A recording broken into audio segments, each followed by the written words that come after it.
Então vamos lá. O Verbo se fez carne. Vamos entender um pouquinho essa frase. No princípio era o Verbo e o Verbo estava com Deus e o Verbo era Deus. Ele estava no princípio com Deus. Todas as coisas foram feitas por Ele e nada do que foi feito ou foi sem Ele. Nele estava a vida e a vida era a luz dos homens. E a luz brilhou nas trevas e as trevas não a compreenderam. Então se inscreva aqui. Vamos continuar? Houve um homem enviado de Deus que se chamava João, o apóstolo. E ele veio para servir de testemunha, ou seja, para dar o testemunho da luz, a fim de que todos crescem por ele.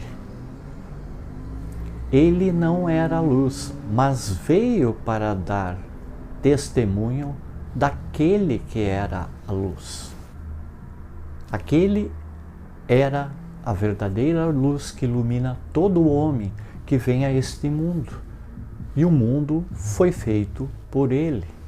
E o mundo não o conheceu.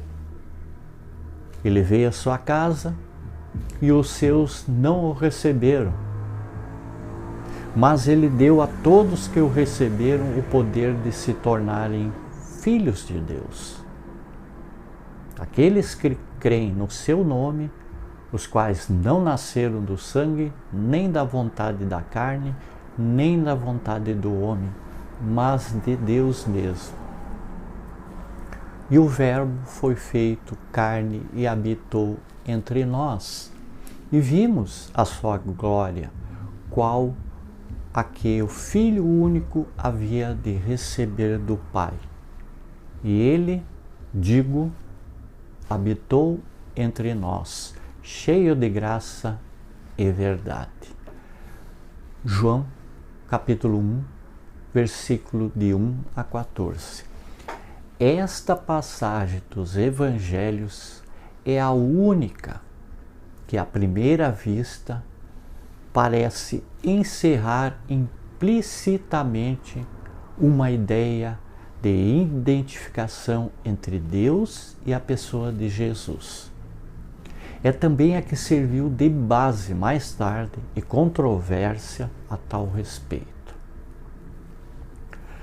A questão da divindade de Jesus, ela surgiu gradativamente. Nasceu das discussões levantadas a propósito das interpretações que alguns deram às palavras Verbo e Filho. Só no quarto século, uma parte da Igreja a adotou em princípio. Semelhante padrão resultou, pois, de decisão dos homens e não de uma revelação divina.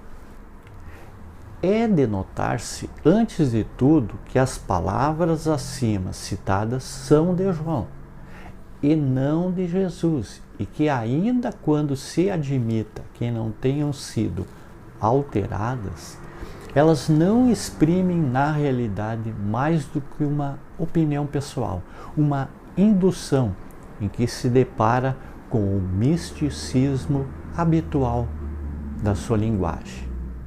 Não poderiam, pois, prevalecer contra as reiteradas afirmações do próprio Jesus.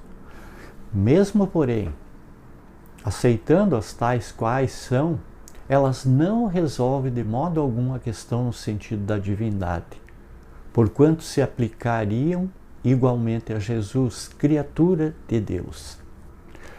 Com efeito, o Verbo é Deus, porque é a palavra de Deus. Tendo recebido diretamente de Deus a palavra, com a missão de a revelar aos homens, ele a assimilou. Palavra divina de que se penetrara, encarnou nele. Ele a trouxe consigo ao nascer.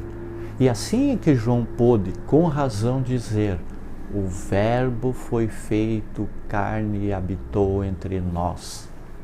Jesus podia, pois, ter sido encarregado de transmitir a palavra de Deus sem ser o próprio Deus. Como um embaixador transmite as palavras do seu soberano sem ser o soberano? Segundo o dogma da divindade, é Deus quem fala. Na outra hipótese, ele fala pela boca do seu enviado, o que nada tira a autoridade das suas palavras. Mas quem autoriza esta suposição, de preferência a outra?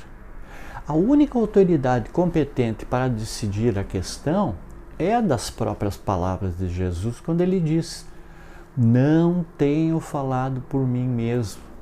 Aquele que me enviou foi quem me prescreveu por seu mandamento o que tenho de dizer.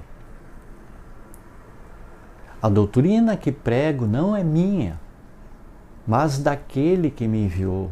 A palavra que tendes ouvido não é palavra minha, mas de meu Pai que me enviou.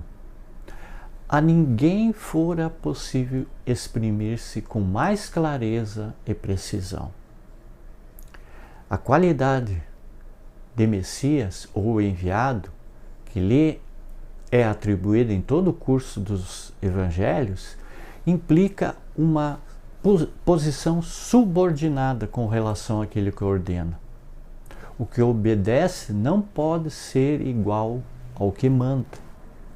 E João caracteriza essa posição secundária e, por conseguinte, estabelece a dualidade de identidades, quando diz: e vimos a sua glória, tal como o Filho único deveria recebê-la do Pai, visto que aquele que recebeu não pode ser o que dá, e aquele que dá a glória não pode ser igual daquele que a recebe. Se Jesus é Deus, possui a glória por si mesmo, e não à espera de ninguém. Se Deus e Jesus são um único ser, sob dois nomes diferentes, entre eles não poderia existir supremacia, nem subordinação. Ora, não havendo paridade absoluta de posições, segue-se que são dois seres distintos. A qualidade de Messias divino não exprime que haja mais igualdade entre o mandatário e o mandante do que a de enviado real entre um rei e seu representante. Jesus era um Messias divino, pelo duplo motivo de que, se Deus é que tinha sua missão e de que suas perfeições o punham em relação direta com Deus. Muita paz, muita luz, gratidão a todos.